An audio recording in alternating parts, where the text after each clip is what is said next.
Hey everyone, welcome back to Tech Simplified Lab. This is the episode 6 of our series, Microservices Made Simple. Today we'll dive into managing distributed workflows in microservices, which is a key challenge when dealing with multiple services working together. If you're new to this series, check out the earlier episodes for a solid foundation. And also don't forget to like, share and subscribe to stay updated. So now, if you're ready, let's get into it. Here's what we are going to cover in today's episode. What are the distributed workflows and why they are important? The challenges in managing these workflows. A comparison of orchestration and choreography as approaches, and tools and techniques that you can use to manage workflows effectively.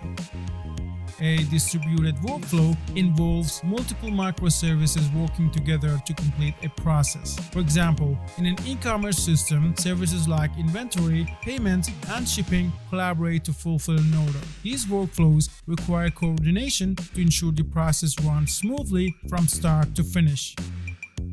Managing distributed workflows comes with its challenges. Ensuring consistency across services can be tricky, especially when data spans multiple components. Failures are inevitable, so handling retries and rollback is crucial. Monitoring workflows and tracking their process across services is complex, and as the number of services grows, so does the overall system complexity.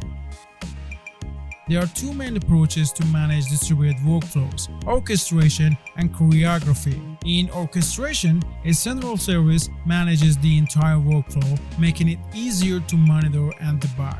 In choreography, on the other hand, services interact directly with each other, which is more flexible but harder to trace. So the choice depends on your system's requirements and complexity.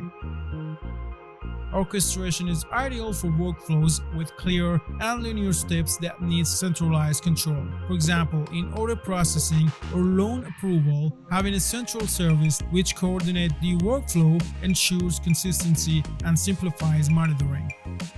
Choreography works best for workflows requiring high flexibility where services can operate independently. For example, real-time analytics or customer notifications benefit from an event-driven approach where each service reacts to events as needed.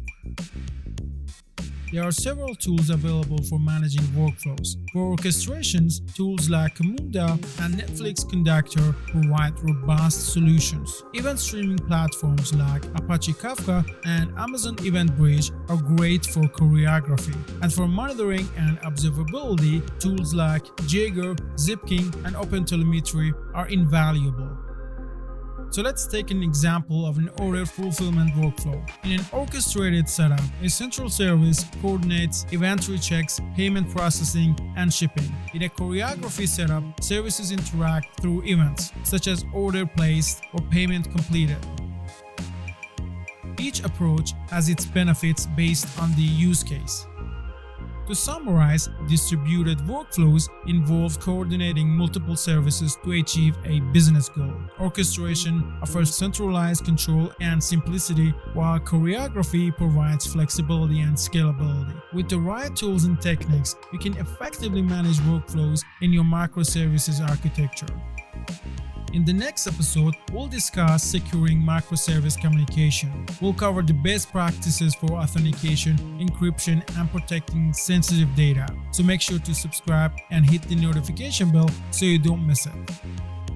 So yeah, thank you for watching, and if you enjoyed this episode, please like, share, and subscribe to Tech Simplified Lab. Your support helps us create more content to simplify complex technology topics. See you in the next episode. Have a nice time. Bye-bye.